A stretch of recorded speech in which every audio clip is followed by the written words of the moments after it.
નસવાડીના હજારો આદિવાસીઓનો હાઇડ્રો પ્રોજેક્ટના સર્વે મામલે ઢોલ વગાડી વિરોધ. નસવાડી મામલતદાર કચેરીમાં નસવાડી તાલુકાના ડુંગર વિસ્તારના સરપંચથી લઈ જિલ્લા સદસ્યો અને અન્યો સાથે બેઠક કરી હતી, જેમાં એક ખાનગી કંપની NHPCL સર્વે કરે છે તેવું જાણવા મળ્યું હતું. આ ટીમ દિલ્હીથી આવે છે.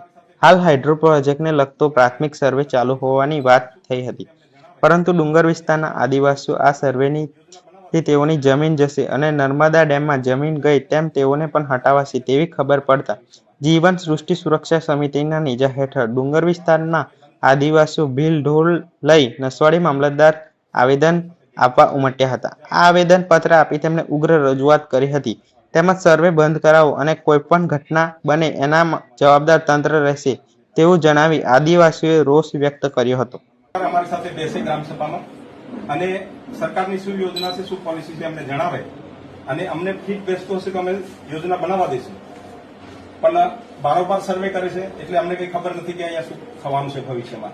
એટલા માટે અમે આપને આવેદનપત્રના રૂપમાં આ સર્વે બંધ થાય અને ગ્રામસભાના રૂપમાં સરકાર અમારી સાથે બેસે અને યોજના સમજાવે એટલા માટે અમે આપને આવેદનપત્ર આપવા આવ્યા છે. અમારું આવેદનપત્ર સરકારમાં જાય અને આની જાણ અમને થાય. અધિનિયમ 1996 કાયદો પણ ઓલરેડી અમલમાં છે. 5 સુધી વિસ્તાર છે. ત્યારે આ સરકાર આદિવાસી સમાજ આદિ અનાદિકાળથી વસવાટ કરે છે અને અમારા વિસ્તારના અમારી જિલ્લા પંચાયતના જેટલા પણ ગામડા 25,000 કરતા વધારે લોકો છે અને 62 જેટલા ગામો આવેલા છે. એમાં ઓલરેડી અમારી જમીનો પર ડબલ તોતેરો લાગેલો છે.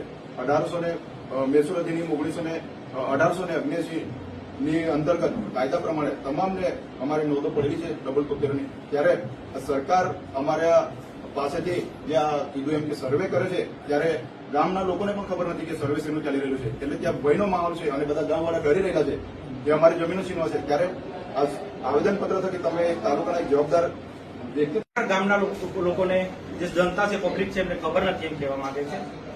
જે જમીનના માલિક છે એમાં જ ઘર બહાર આવેલા છે, તો એમને પૂછ્યા વગર કેવી રીતે સર્વે કરે અને ગામના લોકો કહે છે કે અમને કોઈ ખબર જ નથી. તો બહુ દુઃખની બાબત છે. આની પર જે પણ આવતા હશે, જ્યાંથી પણ આવતા હશે, પણ એમની પર. છોટાઉદેપુર જિલ્લાના તમામ સમાચાર માટે આપનું છોટાઉદેપુર યુટ્યુબ ચેનલને સબસ્ક્રાઇબ કરી બેલ આઇકન દબાવશો.